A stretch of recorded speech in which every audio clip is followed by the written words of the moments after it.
coming up tonight on the news at 6. The trends right now are alarming, and it's clear we need to get a better handle on this virus. Governor-elect Greg Gianforte talks pandemic and transition in his first news conference since winning office. Plus, we'll introduce you to the critical support staff who work overtime to keep the hospital clean and safe during the COVID-19 pandemic. From Montana's news leader, this is MTN News at 6.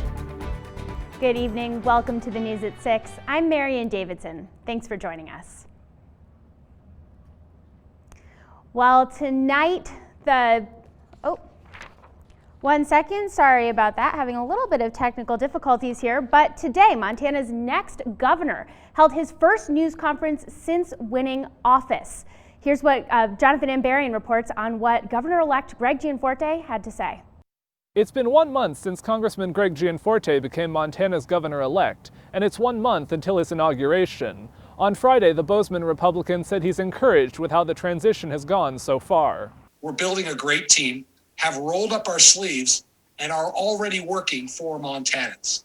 Gianforte made clear COVID-19 will remain a major focus as his administration takes over. We have to recognize we're in the midst of a public health crisis. The trends right now are alarming, and it's clear we need to get a better handle on this virus. Gianforte said he will wait for recommendations from his COVID-19 task force before announcing his plans on state action. But he again emphasized his priority will be protecting people in vulnerable populations, but reopening Montana's economy. He said he's optimistic about vaccines, but that people should be aware they won't be widely available for some time. In the meantime, I encourage Montanans to take care of their loved ones and neighbors and to protect their health and well-being. I trust Montanans to do what's right. I choose to wear a mask, and I encourage others to do the same.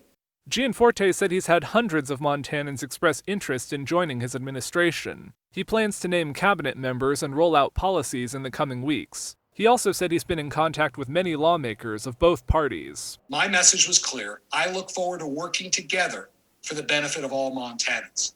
Across the board, there is an enthusiasm to produce better outcomes. The Montana Legislature's Rules Committees will meet next week for discussions on possible options for how the upcoming legislative session will be run.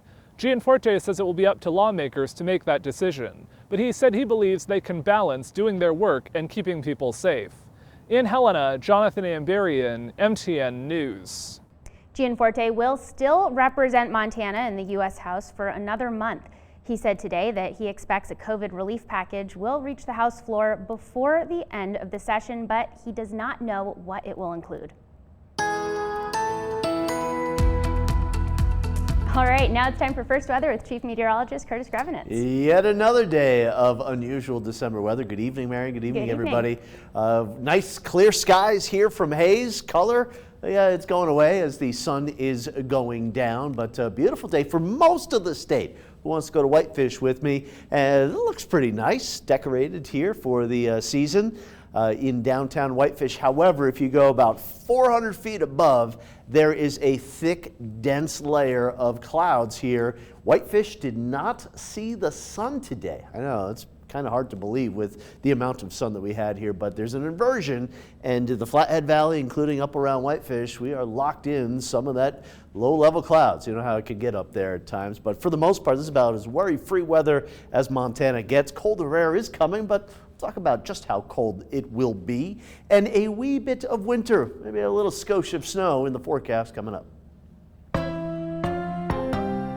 Well, now taking a look at the state's COVID-19 situation, a composite of state and locally reported data shows Montana's COVID-19 case total is nearing 67,000.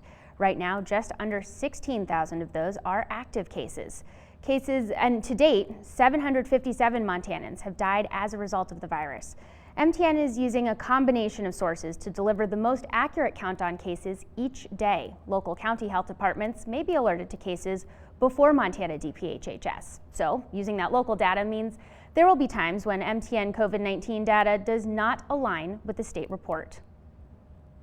And hospitals are more than just doctors and nurses. It takes a large team with varying responsibilities to respond to a pandemic. MTN's John Riley spoke with the broad spectrum of support staff working to help the hospital respond to COVID-19.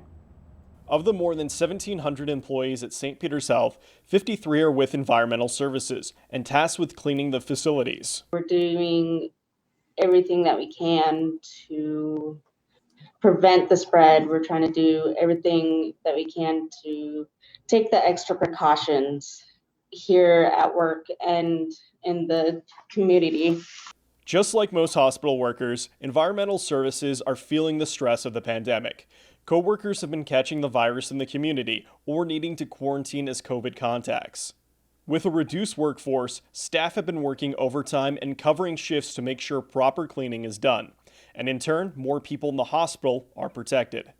Pharmacist Cody Rosenbaum has also been working to screen people for COVID as they enter the facility.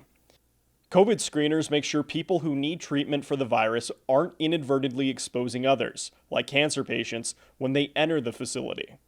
We've got places where primary care happens and people that are well are coming in for the care that they need. And our goal is to try to keep people that are going to those appointments safe and not exposed to COVID. St. Peter's says all of their staff, from environmental services to COVID screeners to cafeteria workers, are playing vital roles right now in pandemic response.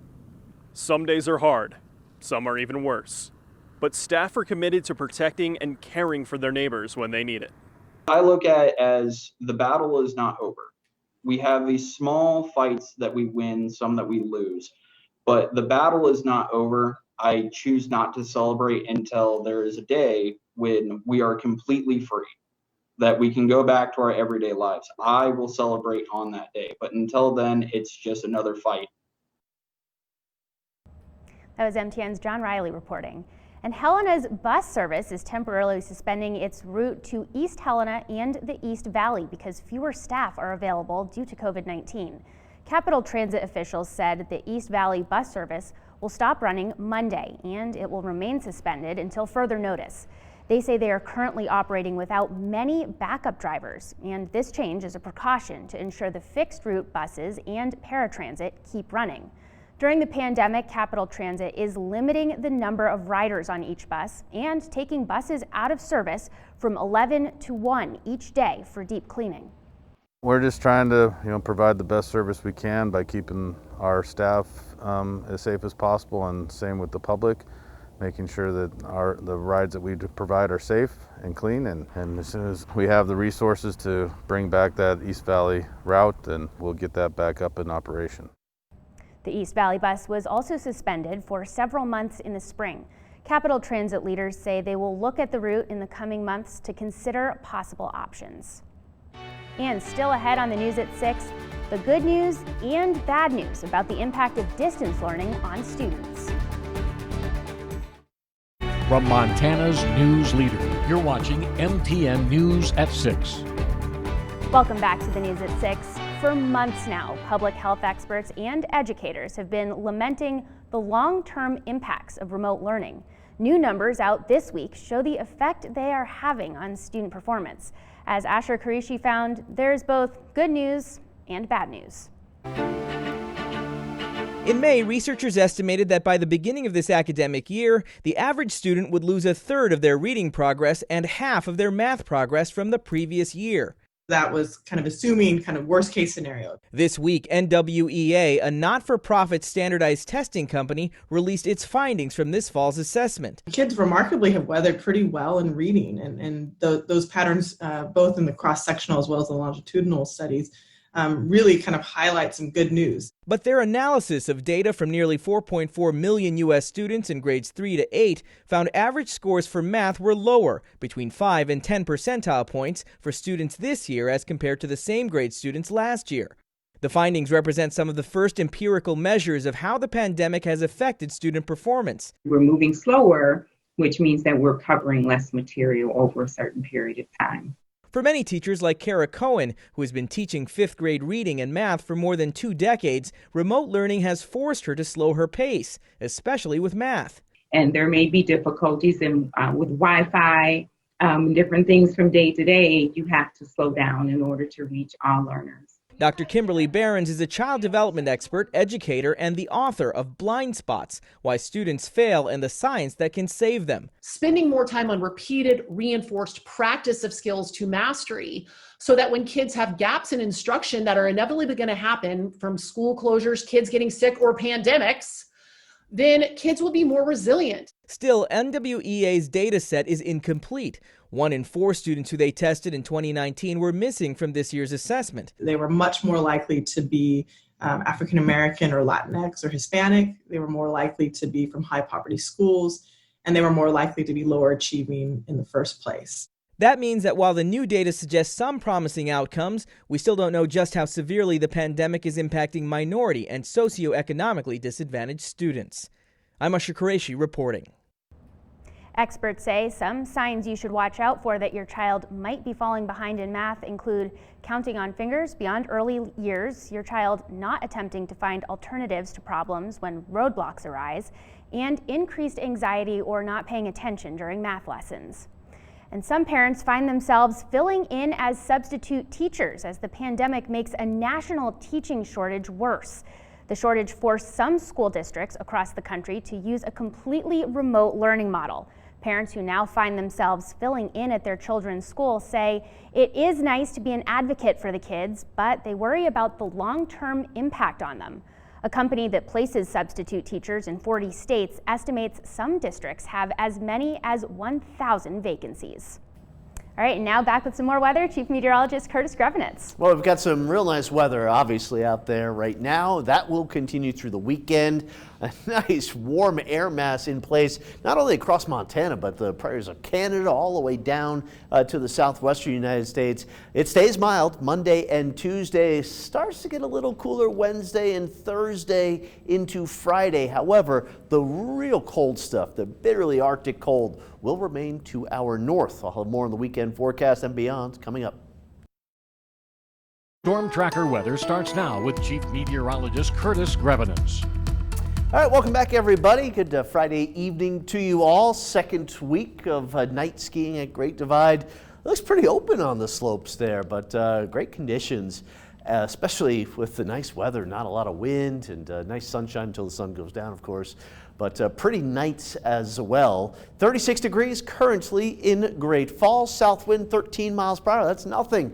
In the capital city, 31 degrees. Southwest winds 3 miles per hour. You know it's been calm pretty much all day long, all week long, really. Haven't had much in the way of wind after that little wind event that came through on Monday, I believe. There you can see the temperatures a little cooler today across north central Montana in the afternoon. There's a little minor front that dropped the numbers down here just a bit, but still pretty chilly in the western valleys again. Bozeman, Butte, Dillon, Missoula, Kalispell, including the Helena Valley, which made it down to 5 degrees last night. That's pretty chilly.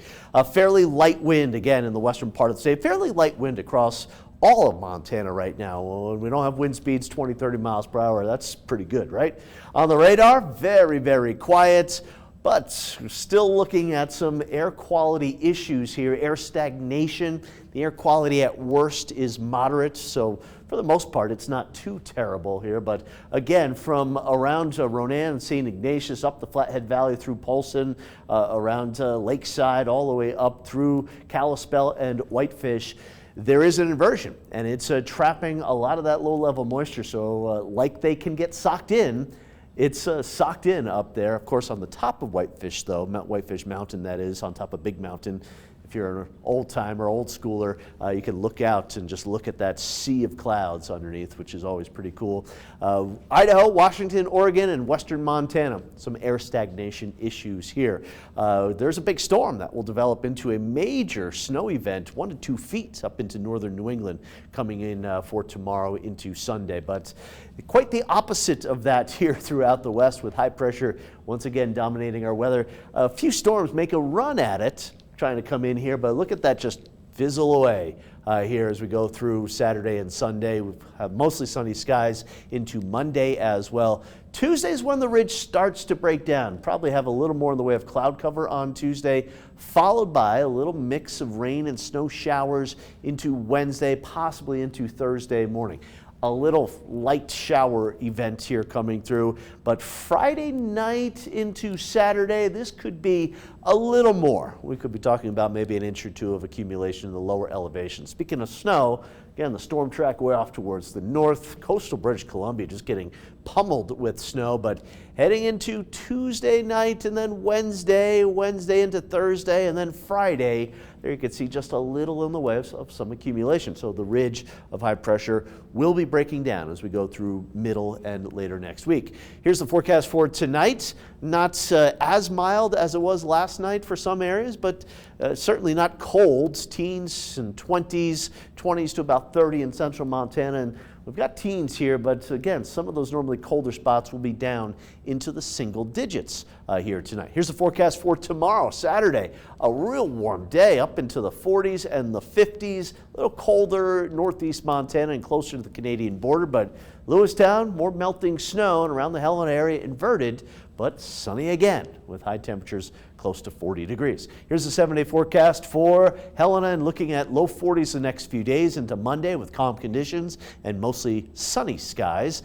Increasing clouds Tuesday, Wednesday, a couple of mixed rain and snow showers. Friday, I'm going to call it some snow showers right now. It does not look like much accumulation. And for Great Falls, we're in the 50s, almost 60 degrees on Tuesday. A couple of mixed rain and snow showers Wednesday. And again, a more widespread snow shower activity next Friday. Thank you, Curtis. Coming up, a new high school sports season kicks off next week, and MTN's Sam Hoyle catches up with relatively new teams ahead of an uncertain season. Montana's news leader. You're watching MTN News at 6. Welcome back to the News at 6. Thanks so much for spending some time with us this evening. Monday is not just the start of a new week. This coming Monday is the start of a new high school sports season. MTN's Sam Hoyle caught up with the head basketball coaches at East Helena High to see how they are preparing to take this season on.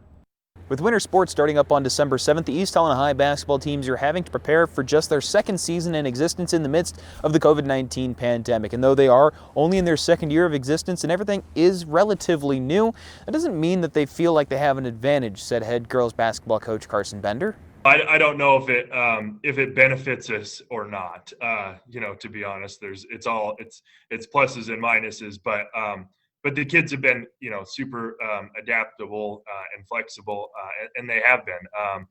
They've had to be. Last year we were in a completely different building. We were running our high school and a middle school. And as you can see right behind me, East Helena High School is effectively done. The gym is complete, and players will finally get a chance to play on their home turf, much like their football counterparts did earlier this year. And though the COVID-19 pandemic does bring in some reservations for head boys basketball coach Ty Ridgway, that doesn't mean he's any less excited. It's a great group of kids, and they work hard. They've kind of bought into to our system and our culture, and it's just, they're great kids, and they're excited, which makes us excited. And as they prepare for this season, the Vigilantes will field a sophomore and a freshman team on both the girls and the boys side, and both coaches know that some players are going to have to grow up a little faster than the others. We're looking to develop leadership. We don't have seniors and juniors to do that, so some of these kids are being asked to kind of grow up a little bit earlier, or what's beyond a normal sophomore might be asked to do, or beyond a normal freshman. The Vigilantes will embark in their second season, albeit a wacky one, starting on December 7th. Reporting in East Helena, Sam Hoyle, MTN Sports. And we'll wrap things up here on the News at 6 when we come back. From Montana's news leader, you're watching MTN News at 6. Welcome back to the News at 6. Marvel Comics is honoring superheroes that do not wear capes. This week, Marvel announced The Vitals, True Nurse Stories. The comic honors frontline workers in the Pennsylvania area, but really it could apply anywhere. It focuses on the stories of actual nurses and everything they are doing to keep people safe during the pandemic. The project was revealed to nurses in Pennsylvania and caught them completely by surprise. The president of Marvel says the company dedicated the project to the real heroes saving the world right now. And that does it for the News at 6. Thanks so much for watching. We'll be back here at 10 with your latest news headlines and weather. See you then.